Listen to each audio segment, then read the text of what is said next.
Ayan mga ka-sunrise yung aking tatlong panel, no, dalawang 100 watts at isang 120 watts na pang ilaw connection po namin.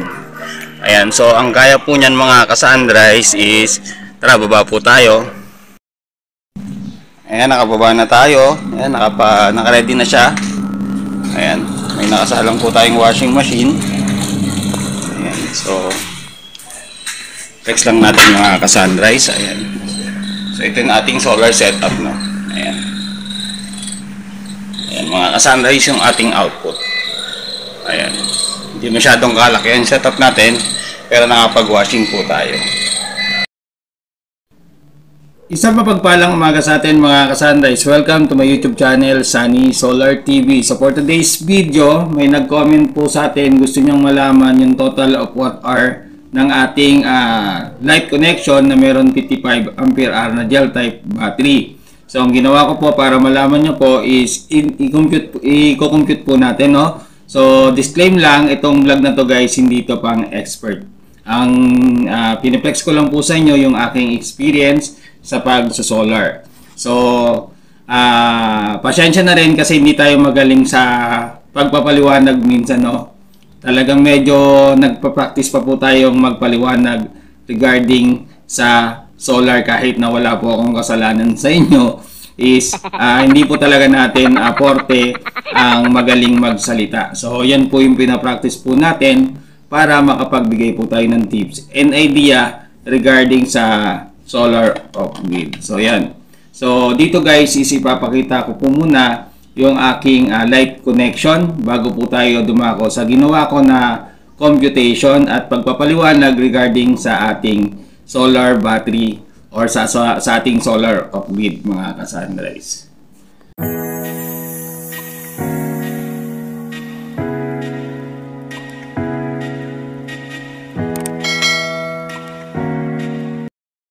Ayan mga ka-sunrise, ito-text ko po muna sa inyo yung aking ilaw na pang light connection po natin sa ating 55 ampere hour na battery. Ayan mga ka-sunrise, sa ating solar off-grid na pang light connection natin is meron tayong 5 lights. So bilangin po natin. So dito po sa YouTube studio ko mga ka-sunrise at dito rin ako nagre-repair. Meron tayong isang ilaw na 5 watts.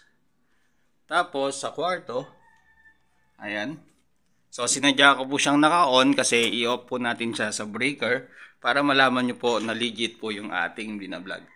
Ayan, tapos sa CR natin, ayan, meron din 5 watts rin yan mga ka-sunrise. Tapos to 9 watts yung sa dine-in. Ayan. Tapos sa sala natin. So meron po tayong total of 34.5 watts mga ka-sunrise kasama yung ating ilaw na 1.5 sa RTAR, tapos accessory. So yung accessory guys, hindi ko na sinamit kasi hindi naman palaging ginagamit yan. So nandito yan, no? Ayan, deco light po natin. Ayan. Ayan, so para malaman nyo po na legit po yan, ang gagawin ko po is i-off ko po yung main breaker ng source ng ating solar off-grid na pang light connection po natin. Ayan, so naka-on po siya. So, tignan po muna natin yung actual wattage po natin mula sa ating watt meter. So, kung titignan po natin is napakalayo. So, 12.4 watts lang, no? So, ang total ng ating load is based on sa experience po natin, meron po tayong dalawang 9 watts tapos tatlong 5 watts. Ayan, so meron tayong of total of 34.5 watts. So off po natin yung ating circuit breaker para makita nyo po. Ayan, so in-off po natin yung ating main breaker. Nag-off po yung ating watt meter at yung ating mga ilaw mga ka-sunrise. So yan is pinapakita ko lang po para makita nyo po na legit po talaga na yung ating light connection is from solar off-grid. Ayan, para iba kasi guys is sinasabi, ini-edit ko daw. So para mapakita ko lang po sa inyo na yung aming tahanan is power by solar, kaya pinapakita ko rin po dito sa loob ng aming tahanan para legit po yung ating binablog. Mga ka-Sunrise, ang ating battery guys is gel type battery. Ayan. So meron tayong 55 ampere hour. So para malaman po natin yung power in watts niya, i-multiply po natin yung voltage ng ating battery. Dahil 12 volts po yung ating battery, sa 12 volts po natin siya i-multiply. So meron po tayong makukuha na power in watts na 660 watts yung ating battery capacity.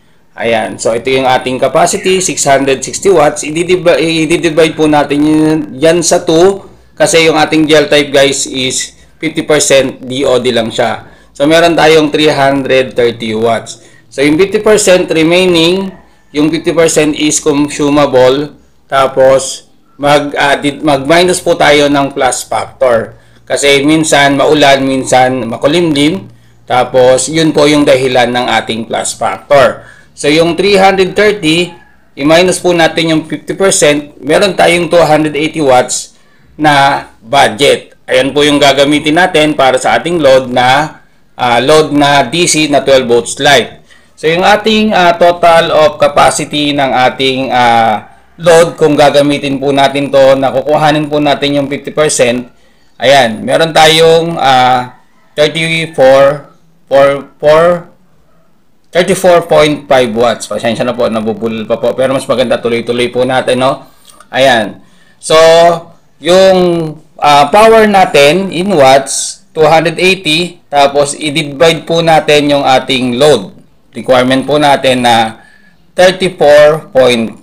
So, mayroon po tayong makukuha na magagamit po natin yung 50% DOD natin o depth of discharge natin na 50%. Hanggang 8 oras lang mga ka-Sunrise. Ayan mga ka-Sunrise, based sa ating computation, makakagamit lang po tayo ng 8 oras na tuloy-tuloy na ilaw based sa ating computation. So gumawa po tayo rin ng summary. Ito guys is yung ating summary para malaman po natin yung total capacity natin at yung ating discharge current. So, ang budget po talaga natin is 50% depth of discharge, which is 330 watt-hour. Pero dahil mayroon tayong plus factor, kaya kinuha natin yung 280, nag-less po tayo ng 15%. So dito guys is compute po muna natin yung ating capacity. So 330 ampere hour divided by 12, yung system po ng ating battery, is magkakaroon po tayo ng 27.5 AH ampere hour. So, times natin sa 2, makukuha po natin yung ating total capacity na 55 ampere hour. So, ngayon, yung load naman po natin is 280 yung ating budget. So, i-divide po natin sa 12. So, yung discharge current po natin is meron tayong 23.3 AH. So, yan, para ma-summary po natin yan.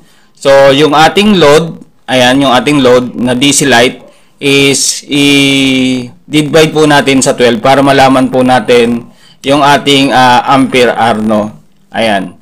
So, meron po tayong 34.5 divide 12. So, meron po tayong 2.875 ampere hour. Ito po yung ating discharge current para makuha po natin yung 8 hours sa ating summary. So, nandito po yan. Ayan. So, ito po yung ating discharge current. So, 2.875 times 8. Meron po tayong 23 AH mga ka-Sunrise. So, ito po yung ating summary. Ayan. Ayan naman mga ka-Sunrise yung actual light natin kapag matutulog na po kami. So, hindi po kami sanay nang wala kaming ilaw. At yun dito naman sa ating sala is yun sa ating altar. So, 5 watts saka 1.5. Meron tayo dapat na 6.5. Ayun, no? Pero dito sa ating wattmeter is 4.6 watts lang, no? So tapos sa ampere niya is 0.37 ampere. Ayan mga ka-Sunrise. Hindi kasi siya accurate mga ka-Sunrise. Kaya gumawa na lang tayo ng actual computation natin mga ka-Sunrise. Mga ka-Sunrise, gumawa po tayo ng actual load po natin mga ka-Sunrise. So sa sala mga ka-Sunrise is meron nakakabit na yun sa dining at sa sala is merong tag 9 watts, total of 18 watts na nagagamit po namin Pag nasa sala pa po kami ng 6 p.m. to 10 p.m., so times po natin sa 4 hours, meron tayong 72 hours na nagagamit, na 72 watts na nagagamit. Tapos pag matutulog naman po kami, is yun sa kwarto namin na 5 watts, tapos times 9, so hanggang alas 7 ng umaga, meron tayong 45 watts. Tapos yun sa altar naman po natin, dahil contains yun minsan 13 hours, ayan, so meron tayong 19.5 watts mga ka-Sunrise. So yung budget natin guys is 280. So ang nagagamit lang po natin dyan is 135. So i-minus po natin, meron pa po tayong remaining na 145 watts mga ka-Sunrise. Kaya minsan natitiran po tayo 12.3. Ayan po mga ka-Sunrise sa ating monitor sa ating SEC. Ayan mga ka-Sunrise, ngayon naman guys, sinamari po natin yung actual consumption po natin in AH para makuha po natin kung ilang AH po yung nagagamit natin sa gabi. So sa gabi is meron tayong 72 watts divide 12, meron tayong 6 AH. Tapos ito po yung sa ating sala, ito po yung sa ating kwarto na 45 watts divide 12, meron po tayong 3.575 ampere hour. So meron tayong 3.75 ampere. Tapos yung 19 watts na ating sa altar is meron tayong 1.5 AH. So meron tayong nakukonsume na 10.5 AH everyday sa ating light connection. Ayan mga ka-Sunrise, yung aking computation, no? Meron tayong base dun sa ating kung gagamitin natin siya ng full capacity, magagamit lang po natin siya ng 8 hours. Pero dahil meron din naman tayong ginawa na actual load, so sobra-sobra po yung 55 ampere hour nating battery para sa light connection po natin mga ka-Sunrise. Kung nagustuhan mo itong video na to, please like and share and subscribe na rin po kayo sa aking YouTube channel, Sunny Solar TV. Maraming salamat po sa inyong panonood and God bless more po sa inyong lahat.